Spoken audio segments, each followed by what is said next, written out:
कॉन्सर्टमध्ये ड्रग्सचा overdose घेतल्यामुळे 2 विद्यार्थ्यांचा मृत्यू झालेला आहे। मुंबईतल्या गोरेगावमध्ये या लाईव्ह कॉन्सर्टचं आयोजन करण्यात आलं होतं। मृतांमध्ये एक तरुण आणि एका तरुणीचा समावेश आहे। दोघंही MBAचे विद्यार्थी असल्याचं समोर आलंय। कॉन्सर्टमध्ये मोठ्या संख्येने तरुण तरुणी सहभागी झाले होते। या कॉन्सर्टला आलेल्या विद्यार्थ्यांनी ड्रग्स घेतलं होतं आणि त्यापैकी एका तरुणासह 2 तरुणींना ड्रग्सचा ओव्हरडोस झाला। त्यांची प्रकृती खालावली, त्यामुळे त्यांना रुग्णालयात दाखल करण्यात आलं। मात्र उपचारादरम्यान एका तरुणीसह तरुणाचा मृत्यू झालाय, तर दुसऱ्या तरुणीची प्रकृती ही अजूनही चिंताजनक असल्याची माहिती आहे। दरम्यान या पार्टीमध्ये ड्रग्ज पुरवणाऱ्याला कल्याणमधून अटक करण्यात आली आहे। पार्टीत ड्रग्ज पुरवणाऱ्या आरोपी आनंद पटेलच्या मुसक्या आवळण्यात आलेल्या आहेत। पहाटे 5:30च्या सुमारास पोलिसांनी कल्याण इथल्या वायले नगर परिसरात असलेल्या आनंद पटेलच्या घरी धाड टाकली। सुरुवातीला आरोपी आनंद पटेल घराचा दरवाजा उघडत नव्हता, त्यामुळे पोलिसांना चांगलीच कसरत करावी लागली। दरम्यान या ड्रग्ज प्रकरणामध्ये पोलिसांनी आतापर्यंत 6 जणांना अटक केली आहे। या सर्व आरोपींना 16 एप्रिलपर्यंत पोलीस कोठडी सुनावण्यात आलेली आहे। ड्रग्ज पुरवणारा आरोपी आनंद पटेलसह सनी जैन, बालकृष्ण कुरूप, रौनक खंडेवाल, प्रतीक पांडे आणि आकाश समल अशी अटक केलेल्या आरोपींची नावं आहेत। आपले प्रतिनिधी नंदकिशोर गावडे आपल्यासोबत जोडले गेलेले आहेत। आपल्याला या प्रकरणासंदर्भातले अपडेट त्यांच्याकडून समजून घ्यायचे आहेत। मात्र नंदकिशोर, या सगळ्यामधला सगळ्यात महत्त्वाचा प्रश्न असा आहे की मुंबईमध्ये देशाची आर्थिक राजधानी इतक्या मोठ्या प्रमाणावर आणि इतक्या सहज उपलब्ध होतील असे ड्रग्ज पोहोचतात, प्रशासनाचं फेल्युअर?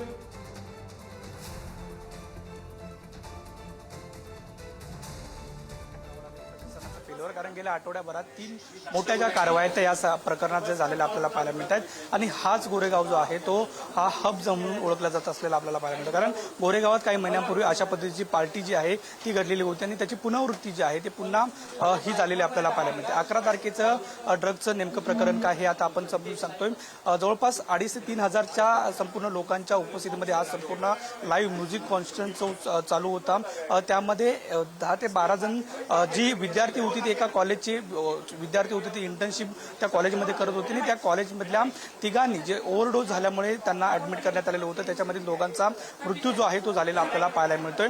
मात्र हा जो डोस आहे तो कॉन्सर्टमध्ये आतमध्ये जाण्यापूर्वी त्याने एक डोस घेतलेला होता आणि त्याच्यानंतर आतमध्ये गेल्यानंतर पुन्हा एकदा डोस घेतल्यामुळे त्यांना डबल डोस घेतल्यामुळे तो ओव्हरडोस झाल्यामुळे कुठेतरी त्यांची जी प्रकृती आहे ती बिघडलेली आपल्याला पाहायला मिळते। रात्री 12च्या सुमारास त्यांना श्वासनाचा जो त्रास आहे तो जाणू लागल्यानंतर खरं तर दोघांना वेगवेगळ्या, एकाला ट्रामा केअर सेंटरमध्ये हलवण्यात आलेलं होतं, तर एकाला प्रायव्हेट हॉस्पिटलमध्ये नंतर शिफ्ट करण्यात आलेलं आपल्याला पाहायला मिळत होतं। आणि अशाच दरम्यान या दोघांचा सुद्धा मृत्यू झालेला आहे। एकाची सुद्धा स्थिती जी आहे ती गंभीर असल्याचं सुद्धा माहिती समोर येते। मात्र सगळ्यात प्रश्न जो तू विचारलास मित्रांनो तो म्हणजे मुंबईमध्ये ड्रग्ज नेमकं आलं कसं?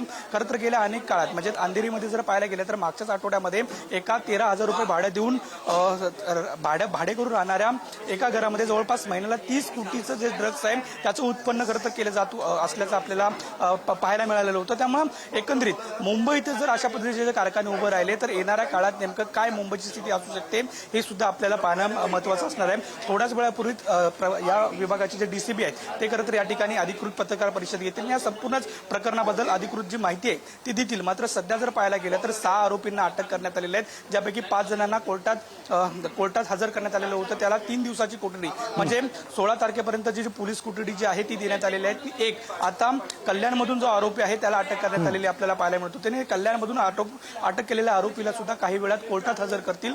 त्यामध्ये नेमकं जे आयो आहे, तपास अधिकारी आहेत, ते नेमकं काय माहिती देतात हे सुद्धा पाहणं महत्त्वाचं आहे। मात्र या प्रकरणाची जी व्याप्ती आहे ती आता वाढताना आपल्याला पाहायला मिळते। विक्रांत, नंदकिशोर, बोलताना तुम्ही आता अंधेरीतल्या प्रकरणाचा उल्लेख केला होता। आणखी एक प्रकरण आठवतंय, आठवड्याभरापूर्वीच प्रकरण आहे। गोरेगावच्या संतोषनगरमध्ये अनधिकृत बांधकाम पाडलं, त्याही घरामध्ये मोठ्या प्रमाणात ड्रग्ज सापडले होते। मुंबईमध्ये अंधेरी असेल किंवा गोरेगाव, विशेषतः पश्चिम उपनगर ड्रग्जचा हब होतंय असं दिसतंय। नक्कीच, कारण महत्त्वाचे जे काही पार्ट्या किंवा रेव पार्ट्या आहेत किंवा मोठमोठे बार आहेत ते या भागात असताना आपल्याला पाहायला मिळतात। त्यामुळे एकंदरीत जर पाहायला गेलं तर याच प्रकरणात याच भागात अधिकचे जे प्रकरण आहे ते उघडकीस आलेले आपल्याला पाहायला मिळतात। अंधेरीतलं जे प्रकरण आपण बघितलं ते सुद्धा मोठं होतं, कारण जवळपास 13,000च्या खोलीच्या रेंटच्या खोलीवरती जवळपास महिन्याला 30 कोटी हा आकडा खरं तर छोटा नाहीये। आणि सोबत संतोषनगरचं तू म्हटलं तो सुद्धा मोठा आहे। त्याच्यात अगोदर जर पाहायला गेलं तर याच गोरेगावमध्ये याच्या अगोदर सुद्धा अनेक पार्ट्यांचे जे कारवाई आहेत त्या समोर आलेल्या आपल्याला पाहायला मिळत होत्या. मात्र नाही या खरं आहे संपूर्ण, नंदकिशोर, त्यामुळे जे प्रकरण मुंबई जी बघता- देशाची आर्थिक राजधानी आहे, राज्याची राजधानी आहे, तिथं ड्रग्ज मोठ्या प्रमाणात पोहोचतायत, युवकांपर्यंत ते ड्रग्ज पोहोचतायत आणि त्यामुळं ही अतिशय गंभीर बाब आहे. धन्यवाद नंदकिशोर तुम्ही दिलेल्या या सगळ्या सविस्तर माहितीसाठी. आणि याच संदर्भात बोलण्यासाठी आपल्यासोबत आल्हाद खवणेकर सुद्धा आहेत. आल्हाद खवणेकर हे स्वतः डीजे आहेत, लाईव्ह डीजे, त्यांचे लाईव्ह कॉन्सर्टचे शोज होतात, म्युझिक प्रोड्युसर आहेत. आल्हाद यांच्याशी आपण या संदर्भात बोलणार आहोत. आल्हाद, आधी तर स्वागत तुमचं पुढारी न्यूजमध्ये. पहिला प्रश्न असा आहे की तुम्ही ज्यावेळी कॉन्सर्टसाठी म्हणून जात असता, डीजे म्हणून प्ले करत असता, त्यावेळी तिथं सुरक्षा व्यवस्था नेमकी कशी असते? म्हणजे येणाऱ्या गेस्टची तपासणी कशा प्रकारे केली जाते, या संदर्भातली थोडी माहिती. ड्रग्ज आतमध्ये पोहोचतायत, कसे पोहोचतात? पहिले तर नमस्कार, मला बोलवल्याबद्दल धन्यवाद. या सगळ्या कॉन्सर्टमध्ये मी ॲज अन ऑडियन्स जेव्हा जातो, ॲज अन आर्टिस्ट जेव्हा जातो, तेव्हा एकदम स्ट्रिक्ट प्रकारे फ्रिस्किंग केली जाते. म्हणजे आता तुम्ही माझा लुक तर बघितला असेल तर मी तर ड्रग माफियावालाच वाटतो कुठला तरी.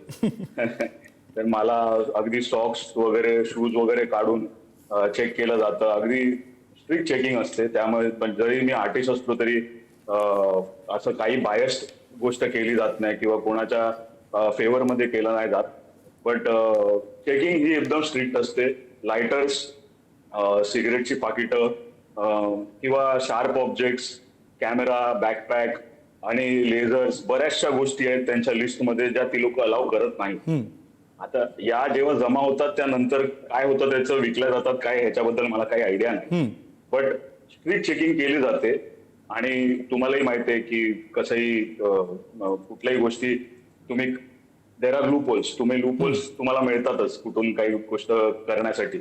आणि इलिगल ऍक्टिव्हिटीज तुम्ही किती कंट्रोल केले तरी त्या होणारच आहेत. नाही खरं, आणि कलाकार म्हणून ते लूपहोल्स कंट्रोल करणे हे काही तुमचं काम नाही. जे कोणी आयोजक असतील त्यांचं ते काम आहे की ते किती व्यवस्थितपणे सगळी सुरक्षा व्यवस्था असते. पुढचा प्रश्न आल्हाद तुम्हाला असा विचारायचा आहे की मुळात हे सगळं जे सुरू आहे आता, काही ठिकाणी जे काही लाईव्ह कॉन्सर्ट्स होत आहेत किंवा डीजेचे कार्यक्रम आहेत, जिथं ड्रग्स पार्ट्या, जिथं ड्रग्स पोहोचतात, जिथं रेव पार्ट्या केल्या जातात, या सगळ्यामुळे म्युझिक इंडस्ट्री, डीजे ज्या क्षेत्रामध्ये तुम्ही काम करताय ते काहीसं बदनाम होतंय असंही वाटतं तुम्हाला? बदनाम होते असं नाही म्हणणार मी, पण इलिगल गोष्टी एक्झिस्ट करतात. बऱ्याचशा डॉक्युमेंटरीज आहेत या सगळ्याचे ऍडव्हर्टाईज करणारे. त्यामुळे नाव, क्युरिओसिटी आणि नावामुळे वाढलेली क्युरिओसिटी, याच्यामुळे लोकांना सेवन करावं असं किंवा तो experience as a human being आपल्याला एक एक्सपिरियन्स करावा असं वाटतो, काहीतरी वेगळा, काहीतरी युनिक. आणि त्याच्याबद्दल डॉक्युमेंट केलेल्या गोष्टी आहेत किंवा फिल्म केलेल्या गोष्टी आहेत, काल्पनिक असू दे, रिअल असू दे, तर ती जे टेम्पटेशन आहे ते खूप जणांमध्ये असतं आणि त्यामुळे ते करायला जातात. प्रॉब्लेम असा होतो की त्या लिगल असतील तर ठीक आहे, त्या इलिगल असल्यामुळे आणि त्यांचं नॉलेज नसल्यामुळे त्या गोष्टींचा अब्यूज होणं हे साहजिक आहे असं मला वाटतं. पण यामुळे बदनाम होते इंडस्ट्री असं तर मी नाही म्हणणार, कारण मी स्वतः परफॉर्म करतो, क्लब्समध्ये करतो किंवा फेस्टिवलमध्ये करतो, प्रायव्हेट पार्टीजसाठी करतो आणि मला स्वतःला बाहेर क्लब्समध्ये पण चेकिंग केली जाते. अगदी नोट पासून तुम्ही कॉईन घेतलंय, मी देवाची कधीतरी उदी वगैरे नेतो, ती पण चेक केली जाते, ती पण आतमध्ये अलाउ करत नाही, ते बाहेर ठेवून देतो. बट या सगळ्या गोष्टीत एकदम स्ट्रिक्ट चेकिंग असते. त्यामुळे असं होण्याची शक्यता कमी वाटते मला. पण आणि अशा मोठ्या स्केलच्या इव्हेंटमध्ये जेव्हा एवढी लोक येतात, माझ्या हिशोबाने साधारण 3 लाखाच्या आसपास लोक आलेली असं मला 3 लाख रुपये तिकिटाची किंमत होती. म्हणजे सगळ्यात महागडं तिकीट हे 3 लाखाचं होतं. सगळ्यात महागडं जे टेबल होतं व्हीआयपी सेट, व्हीआयपी टेबल, त्याच्याहून महाग तिकीट असतात. कारण त्या तिकिटांप्रमाणे त्यांच्यावर बरोबर सर्व केलेली एक अल्कोहोल असते, त्याबरोबर सर्व केलेला तुम्हाला एक ठेवलेला एक बटलर असतो. तर ही तिकिटाची प्राइस असेल, पण माझ्या हिशोबाने क्राऊड पण खूप होता, कारण मी स्वतः जाऊ इच्छित होतो त्या काय म्हणतात त्याला, कॉन्सर्टसाठी, कारण माझ्या घरापासून जवळच आहे आणि शिवाय हे माझ्यासाठी आर्टिस्ट म्हणून एक एक्सपिरियन्स असेल. नाही खरं तुम्ही म्हणताय त्याप्रमाणे कलाकार म्हणून असेल किंवा मग प्रेक्षक म्हणून असेल, हा अनुभव घेणं हा ही ज्याचा त्याचा भाग आहे, ज्याची त्याची ती गरज आहे किंवा ज्याची त्याची इच्छा आहे. मात्र हे सगळं घडत असताना तरुणाईपर्यंत ड्रग्ज पोहोचतायत आणि ही अतिशय मोठी धोक्याची घंटा आहे. धन्यवाद आल्हाद, तुम्ही पुढारी न्यूजची बातचीत केली आणि नेमकं कॉन्सर्टचं हे सगळं प्रकरण कसं चालतं या संदर्भातली माहिती दिली त्यासाठी.